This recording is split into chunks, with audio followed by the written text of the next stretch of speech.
In this video, we're going to be looking at grinders and which ones might be better suited for certain types of coffee brew methods.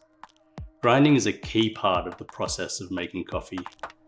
Obviously, we can't just stick roasted beans into a portafilter or French press and run hot water over them.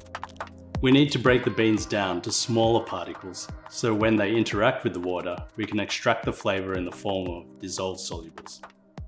It's all about surface area and finding the appropriate size to extract the flavor.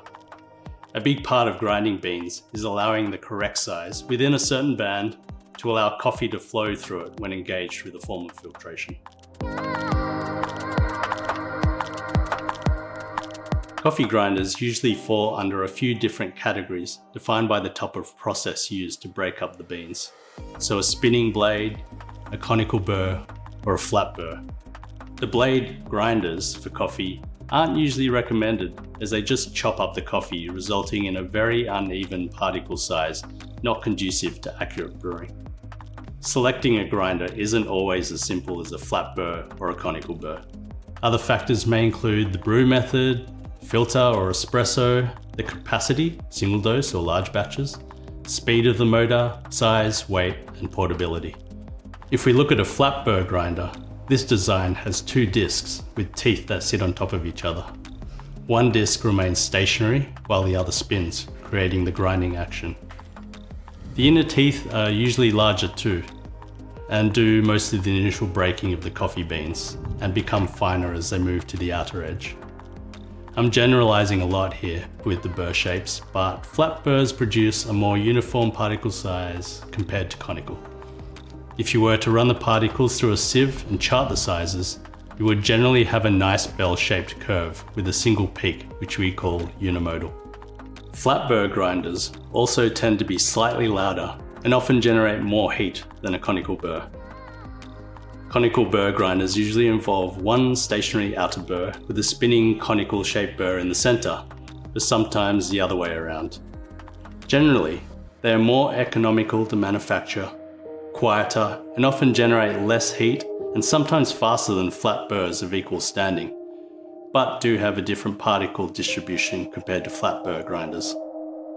Conical grinders often produce two main particle sizes, which we call bimodal. One small, one larger, which is not necessarily a bad thing and can often aid in the making of espresso. Generally, the bigger the grinder you go for, the faster it can grind and the more coffee it can grind too. But you do sacrifice portability. They can be harder and heavier to move. The smaller you go, the easier they are to move. But hand grinders can sacrifice quality and speed. The general rule with particle size is finer for espresso because it's under pressure, and coarser for drip filter because there is often longer contact time with the water. There are also generalizations like conical burr for espresso, flat burr for filter coffee. There is some wisdom in this statement, depending on your objectives. So ask yourself, how long will you be making coffee? What range of grind setting would you need? What tastes are you trying to bring out of the beans? Generally, you'd choose a conical grinder for espresso because it produces both large and small particles, and therefore the smaller particles restrict the flow of the water under pressure. This gives the larger particles more contact time for saturation, which can give more body to the beverage. But that's just a general rule. Flat burrs can be good for espresso, and conical burrs can be good for filter. For example, here we use flat burr grinders for our espresso, because we like to prioritize clarity of body. This means we can hone in the extraction to target the peak of the particles without, for a lack of a better term, muddying up the beverage with over-extraction of the finer particles.